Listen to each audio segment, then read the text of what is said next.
Kapod wane mago mag somo en riwruok mar jopuonja mar NAT. Dwaro mondo duol mandiko jopuonje tich e pacho ka TSC okaw okang' kata okenge ewi wach mar ndiko jopuonje mag primary kod mago manyalo konyo bende manigi lony e puonjo junior secondary. Kotelnegi kod jagoro margi Collins Oyu mane twak kod jofwambo e apisi mare boma Nairobi.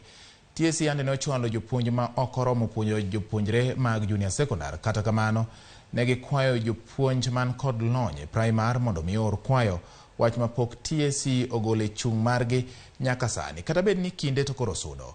Oyuoko ni mondo mi jopuonjre go oyud somo makare ber mana ka duol mandiko jopuonje tich TSC omiyo jopuonj go mag primary thuolo mar konyo mago mane ondiki kaluwore ni gin kod lony mar timo mano. There was employment for junior secondary school teachers.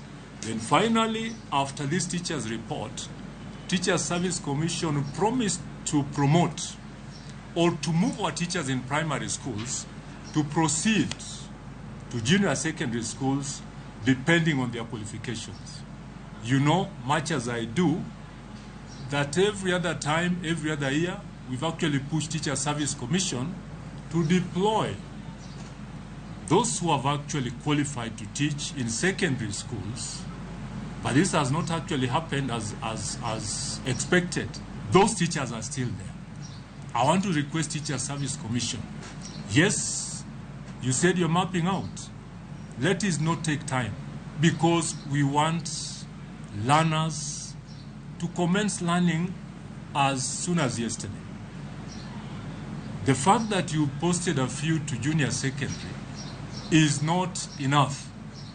And as you promised, let us have the primary school teachers who have qualified proceed to junior secondary.